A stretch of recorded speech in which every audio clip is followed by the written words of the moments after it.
Hello my dolls and welcome back to my channel. I'm Rossi if you're new here, and today I'm going to be going over all of my project pan empties in the past 3 months. That's usually the amount of time that I give myself to get through these products as much as I can, really. And it's time to do another update, so I thought that I could go over the products that I've emptied, and it's actually kind of a lot, and I'm really pleased with the progress that I've made, and I can only hope that the remaining 3 months of the year I can finish a lot more. So we are gonna see what the rest of the year is like, but right now we're just gonna focus on what I finished from the end of June up until now. I will do my best to keep these in categories as much as I can. I guess we can start with some Bath and Body products. So I only have 2 products in Bath and Body, and this one is the Paris Hilton Perfume. I'm not entirely sure which one it is specifically, unfortunately. Maybe it's just the Paris Hilton one, I don't know, but it's a classic fragrance from hers. It smells absolutely amazing. This is one of my favorite perfumes possibly ever, and I absolutely loved it. I think I have a full size of this, and I also have a shimmering body spray with the same scent, obviously. I usually don't wear perfume, but this was definitely my go-to, and being that it was such a small vial, it did, I did run out really quickly. I'm hoping that I can find this exact perfume in a bigger size because I really love it. Yeah, enough about that perfume. Next is this Victoria's Secret Love Spell Cherry Blossom and Peach Luminous Lotion, and I was not sure if I was really gonna like this one, and unfortunately it wasn't until the very end that I started really liking the luminous aspect of it, if you will. If you guys have seen previous empty videos from me, you guys probably know that Love Spell is probably my favorite scent from Victoria's Secret, specifically the cherry blossom one. Anything that has cherry blossom, really, but the Love Spell ones are my favorite ones, and obviously I do love the scent of this one. It was really nice. So subtle, and it also gave my skin a really beautiful glow. I would put it on my shoulders, on my legs, and I especially liked it when I would wear it during the summer, because even the next day when I would wear it, the night before basically, you could still see the shimmer on my legs, and it was just absolutely beautiful, especially out in the sun. If they were cruelty-free, I'd probably repurchase, but unless I get it as a gift, I probably won't. But yeah, it's a really great one. Now I'm gonna move on to some hair products, which again, it's not a lot. So it's just these two, the OUAI wave spray, and this one is the Briogeo Rosarco Milk Reparative Leave-In Conditioning Spray. I love the Rosarco Milk Leave-In Conditioning Spray because it made my hair really nice and soft. It also kind of detangled it, and really that's really all it's good for, in my opinion. This is a great product to have in handy for when I don't have conditioner. So, and this one, the wave spray, I actually liked it. The only thing that I didn't like is the scent. It was way too strong, and even though it's such a tiny bottle, it took me forever to finish it, just because the scent was just that overpowering that my hair would smell like perfume, and I didn't like that. But other than that, it was a great spray to sort of enhance the waves that my hair has. Like I said, unfortunately the scent is just much too strong, so I would probably never buy it myself. Moving on to some makeup, and I only have 2 products, I would say 3 products. The first one is this Wet n Wild Photofocus Face Primer, which I emptied probably last month, and I really liked it just because it's so affordable. In my opinion, this one is really good. I know they have a couple more primers. I believe they have a matte one, but from what I've tried from their line, this one is probably one of my favorite ones. Unfortunately, I no longer consider Wet n Wild cruelty-free, so I will not be purchasing it. This next primer is the Too Faced Hangover Replenishing Face Primer with coconut water, probiotic-based ingredients, and skin revivers, and it's silicone-free.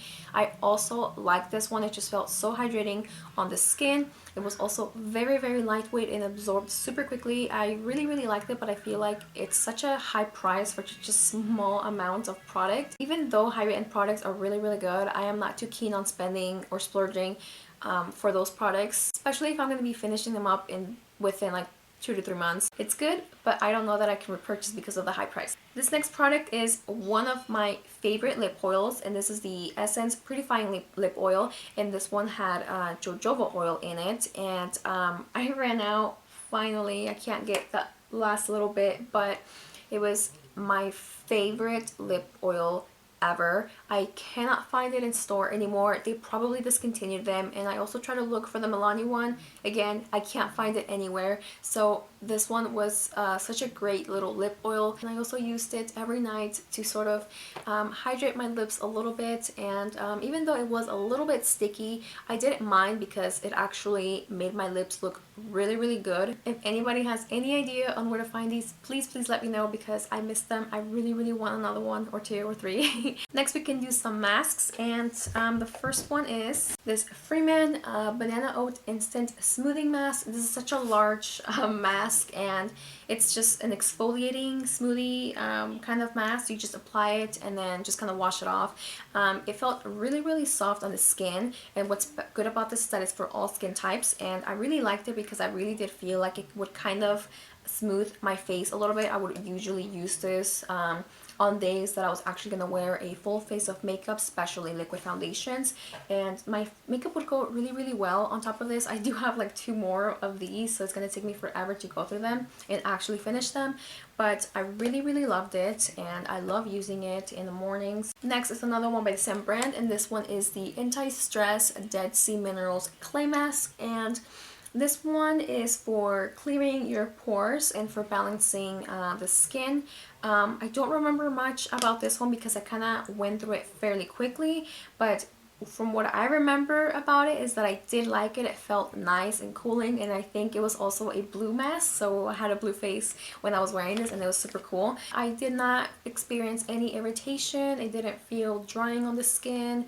On the opposite, I actually feel like it kind of hydrated my skin just a little bit, but not too much. The cool thing about it is that it has lavender and bergamot, which is really good for like stressed skin, which I usually get stressed. So this was kind of like a treat for me. This next one is kind of like a 2-in-1 kind of product, and it's the Dermovia Lace Appeal Black Bamboo Charcoal Peel Off Mask. The bamboo mask was actually in here. It was just something that you would just smooth onto your face. You'd basically just apply it on your forehead, your nose, your cheeks, and your chin, and basically putting on this like lace mask, which is kind of compress the product and all of that. So it really was intense exfoliating, and I actually thought it was gonna hurt, but it didn't. And this one is medium peel intensity level, which is actually not that bad.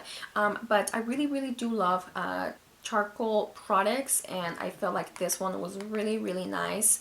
I did have some product left over after using the lace masks, but I was still able to use this without those and just basically peel it off when I was done, and it still made a difference. So I don't necessarily think that you need the peel off or the lace mask at all. I feel like it's kind of a waste really, or just kind of useless, but the product itself, the actual black bamboo charcoal mask, was actually really good. It exfoliated my skin really well and got really deep down into the pores, which is something that I look forward to when it comes to charcoal products, because I feel like they actually cleanse my skin deep down to the pore. I hope that doesn't sound too redundant, but I really like them. Next is the Peter Thomas Roth Pumpkin Enzyme Mask, and this one's just kind of like a dermal resurfacer, and I really like this. The only thing that I did not like about it is that it would irritate the sensitive skin that I have around my nose, but other than that, it was really good. You only leave it on your skin for 3 to 7 minutes, and then you kind of just massage it all over, and you have to be really gentle because it is a resurfacer, so it's kind of like you're exfoliating your skin. And I really love that it smells like pumpkin. That was probably like one of my favorite things about it, and it actually works for you guys. I do have a blog post of using a lot of face masks from Peter Thomas Roth for an entire month. I will link that down below if you guys are interested in seeing what that was like for me. But yeah, I really do recommend this one if you're into exfoliating products. And we can go with the rest of the skincare that I have here. The first one is this hydrating cleansing oil from Simple Skincare. It took me forever to finish it, and now that I'm done with it, I wish that I still had some, just because it removed my makeup really well. I don't really agree that 2 to 3 drops really dissolve the makeup that you have, so I had to use a little bit more than that. But even so, this oil was really amazing. I expected less from it and was actually pleasantly surprised with how well it performed. And I can use this one to dissolve makeup, a full face of makeup mind you, and I could also use it just to sort of get rid of the impurities that my skin might have from a day's worth of like being out and about, etc. But I cannot repurchase it, unfortunately, because it's not cruelty free, so I will have to find another alternative. Next is a micellar water from formula 1006. This is So Totally Clean Micellar Cleansing Water, and this one is the sensitive formula. I really liked it. It didn't feel greasy on the skin. It was just like water, basically. You don't have to rinse it, and it was definitely very amazing. Fragrance free. It did feel like my skin was getting cleansed, and I typically use this one when I wasn't wearing any makeup at all for the day, just so that I know for sure that my face was getting cleaned, and also on days where I was just too lazy to wash my face. And yeah, it really came in handy, and I really loved it. I'm not really sure if this brand is cruelty free. I feel like it's still kind of all up in the air. I don't believe that Cruelty Free Kitty has deemed them cruelty free yet. My camera just overheated and I had to wait, and I just don't remember what the fuck I was even saying. So we're just gonna move on to the next product. Last product, the Physicians Formula Bright Booster Oil Elixir. So this oil is actually a little bit thicker than I expected, and at first I wasn't really into it, but the more I used it, the more I liked it, and obviously the less I needed of both this oil if I mix it up with my moisturizer, if that makes sense, especially for nighttime. That's when I used it more. I feel like, yes, after using it for an extended period of time continuously, I did feel like my skin did get a little bit brighter and was also hydrated. I didn't like that it kind of left a greasy feeling, but obviously mixing it with my moisturizer kind of not made you feel like that, if that makes sense. So yeah, this product was pretty good, but I don't think I would repurchase it for the simple fact that it felt a little bit too thick, and I typically like a little bit thinner oils, if you will, for my face. But on the bright side, I did like this one for winter, just because it felt like my skin was getting more hydrated. But yeah. Alright, so that's all the products. I try to make this video as short as possible, and yeah, I'm actually really impressed with myself that it's this many products, and I cannot wait to see what the rest of the year is gonna be like. I did just film this look for you guys, and it's a full face using my Project Pan products, so I'm really excited for you guys to see it because it's been a long time coming. If I haven't already uploaded it, then be sure to subscribe to my channel so you guys don't miss it, and also go follow my blog because I do have other content over there, and also follow my Instagram because that is my favorite platform. Thank you guys so much for watching and for sticking around, for those of you who didn't unsubscribe while I was gone. And yeah, I will definitely see you guys in my next video. Hopefully we can make it something fun because I am dying to just get a lot of ideas out, but I want to make sure that they are something that I enjoy doing, so that it's also fun for me and also fun for you guys to watch. So yeah, I'm gonna stop talking, and I will see you guys off. See you guys on my next video. Bye.